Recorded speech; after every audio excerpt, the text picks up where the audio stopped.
Today we are continuing our journey south. We are leaving St. Augustine, rested, and headed towards Daytona. Zedek ordered some packages that we're expecting there. We've been having some trouble with our dinky motor and one of the motors in the boat. When we hit ground leaving St. Mary's, it pulled up sand into the motor, and so there's some work that needs to be done on it. And the same thing happened to the dinky.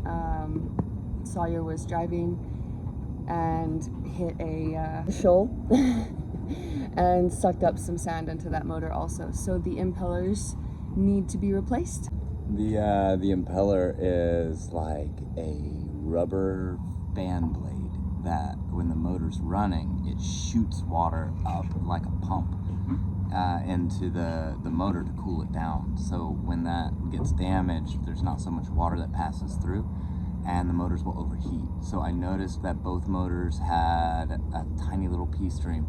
So we stopped using them, and we are gonna wait till we replace that, and then they should work just fine again. This is like doing a brake job on a car. It's something that you gotta do every now and then, but you have to do it especially when you suck sand into the motor.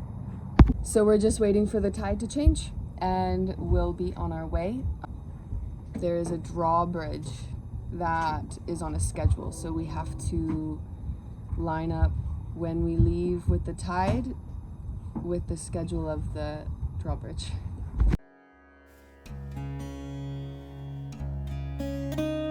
Not long ago, we built a tiny home in a school bus and set out on the road guided by faith. We traveled across Mexico, through Central America, always trusting the divine to show us the way. Our journey brought us to Costa Rica, where we thought we would find land and create a healing center. But along the way, we realized something profound. The healing space we were seeking wasn't somewhere to find, but the space around us that we create with our daily lives.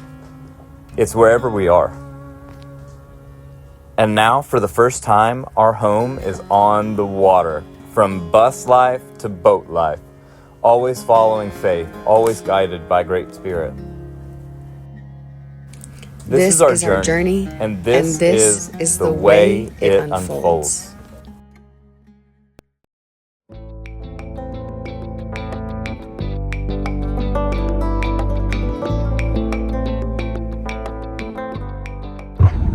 So normally at a drawbridge, you can either call them on the phone or you can call them on the VHF radio, and you let them know. You say, bridge, this is sailing vessel blah blah blah, heading southbound, requesting permission to pass at your 10:30 opening or whatever, right?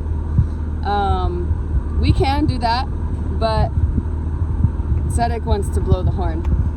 So when you need a bridge to open, you do one long horn and then one short horn.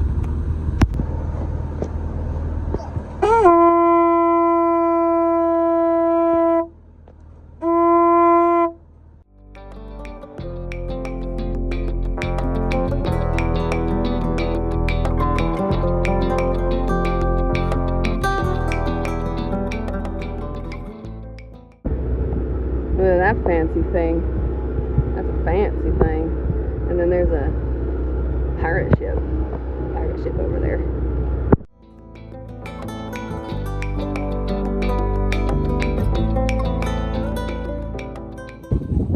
Alright, so we have cut the engines and the head sail is up. We're about to put up the mainsail, but we're already doing 2.3 knots.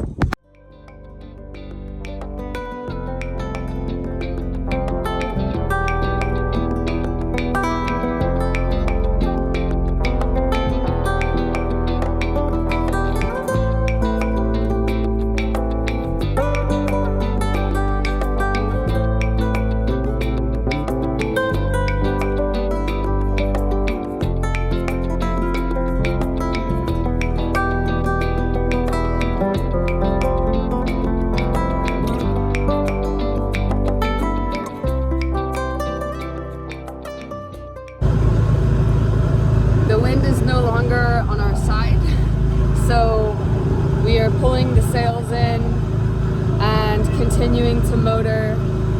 I believe that we're gonna make it all the way to Daytona today. Oh, well, it might be after midnight when we arrive. Yeah, for this trip.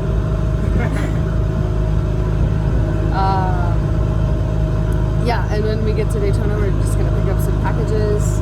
We're probably gonna be there for a few days while Zedek repairs the motors, and then we keep going south.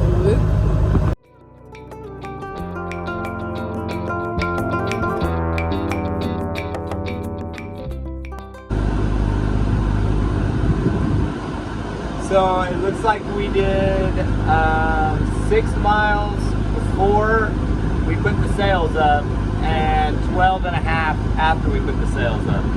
So total we're about 18 and a half miles today.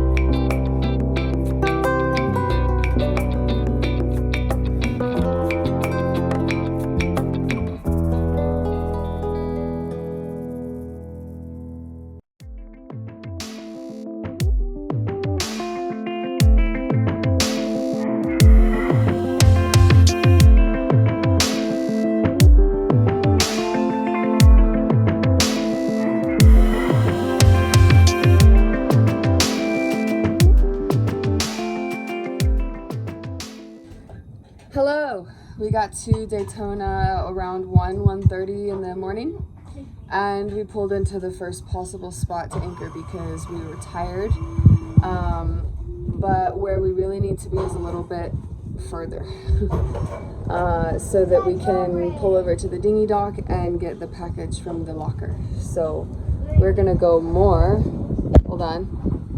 that way.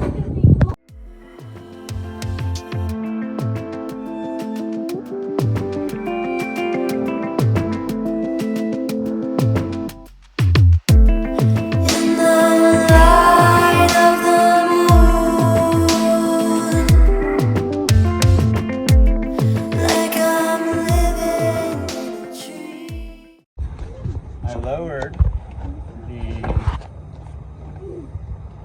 rigging. Since we're on by a rope right now, we have a big thick halyard line that is attached to the top of our furling system, and it gets cinched down really tight. But what that means is we can pull it down and take it down. If we want, we can put another head sail up as well.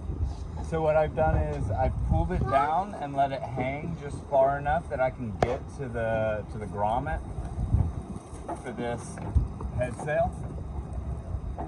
And I've got this new rope, so I attached it in the middle so that I can run half of the line to one pulley, half of the line to the other.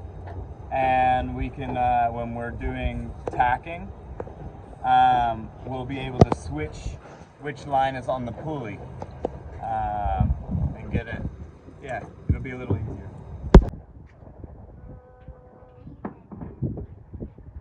Yeah, see the impeller? We've lost 2 whole fans and this one's broken. So it's only spinning a little bit at a time. So this impeller's gotta go.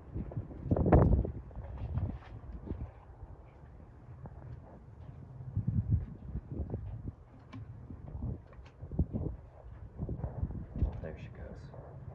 There she goes. Come on, back up a little bit, baby. I think I got the...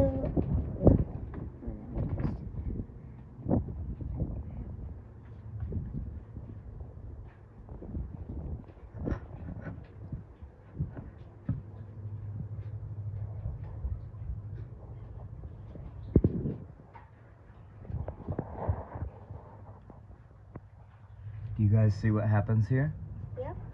This pin is going to slide into a groove on here, and that pin can't rotate past this flat spot. So as the drive shaft turns, it's going to turn this impeller. See?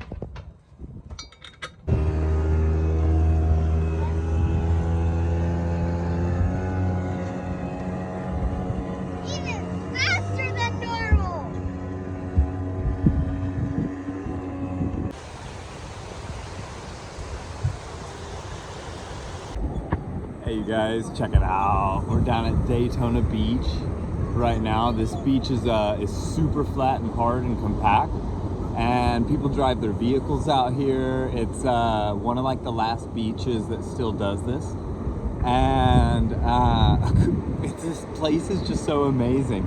They're back in like the 1900s, they used to do land speed records on this beach. So they had going all the way down the beach, like crazy fast vehicles coming down here. It's just incredible to walk this and to imagine what it was like. It's incredible.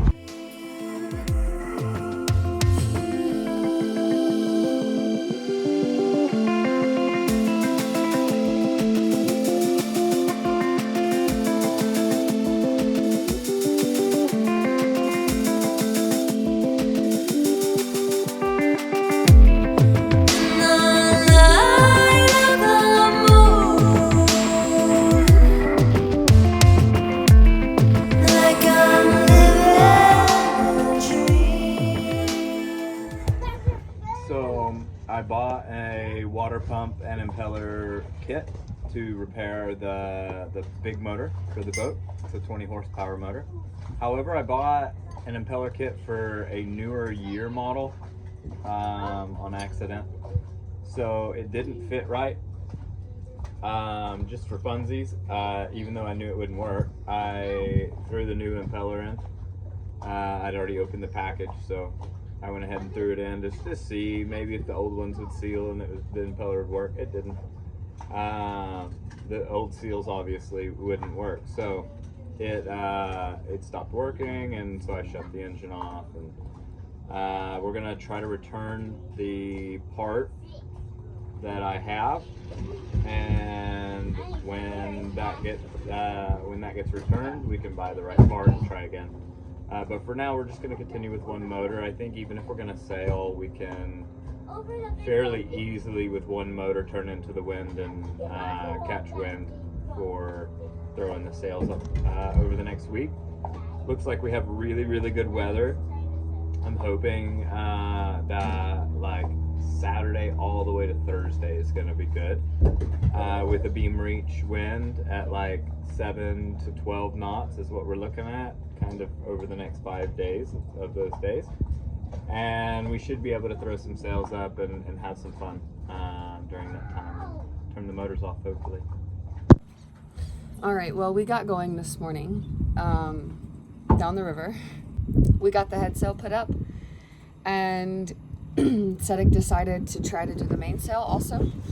So we pulled off the channel a little bit. We got the sails up, but then we grounded. So some guy in a police boat came over and gave us a suggestion. He said to take the anchor in the dinghy and to go put it over there, and then to use our windlass, our electric windlass, to kind of move the boat. So he's working on unloading the dinghy right now to go get the anchor, and hopefully we can get off land.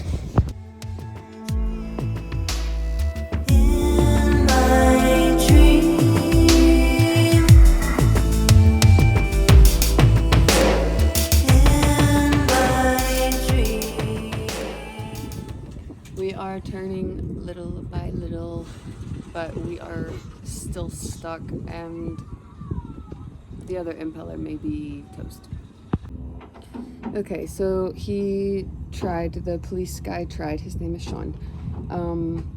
We tied a line to our bow and to the back of his boat, and he pulled, and we tried to wiggle and tried to pull the chain little by little, inch by inch, but she just wasn't moving. So he suggested that we call a tow company because they're just right across the river. And they got back to us and said that because we're not members, it would be like $1,600 to move us just there. And then they came back and said if you become a member, the price will go to $1,200, and that's not helpful. Thanks, but no thanks. So Sedek is down under the boat right now, taking the impeller off the port side engine. Both impellers for the boat have to be replaced at this point. It all just kind of feels like it's falling apart. But learning, we're just learning.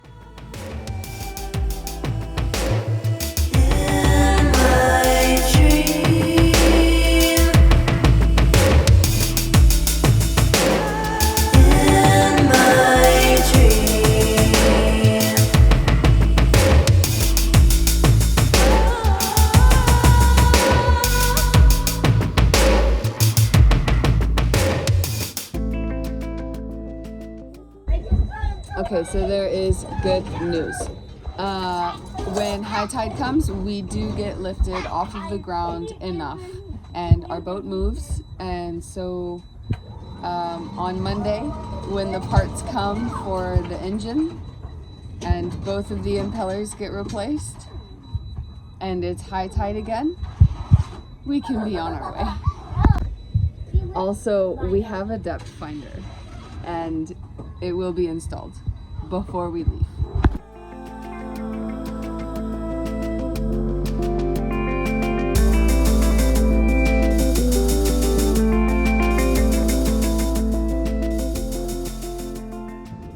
So I had a little free time today. We're grounded and waiting on parts, so I decided to get some projects done.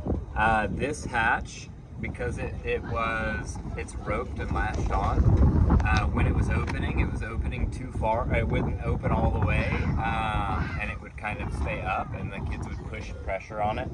And when they did, it cracked this part of the handle off. So I came in with a little bit of thickened epoxy and filled in the gaps that I could, shoved as much epoxy up into the cracks as I could, and then cleaned all of what I could off. I put a reinforcement in here for the corner because it was cracked, and I could only get so much of the thickened epoxy into this gap. So I'm hoping with the screws that are in there now, the wood was missing, but now that the epoxy's in there, I'm hoping it'll grab hold of the screws too. And I plan to repaint the surface, sand and repaint all of the surface here too. So today I also sanded both of the top coat of paint on the sunbeds because I plan on repainting the entire top surface. And over here I went ahead and did the fiberglassing layer on this box and sanded everything first, cleaned it, washed it, and then put the fiberglass on. Once it's dry and hardened, I'll go across the edges here and clean it up real good and make it look like a smooth transition. And then we'll prime and paint this too, and then we'll have like totally sealed. Where I cut the access for the solar, I put that back in and put a layer of fiberglass over it too. So I'll do the same, clean up the edges, paint, and these will be ready to relax on. We've had stuff on them for so long that it feels really good to get to the point where we're almost done and able to enjoy them.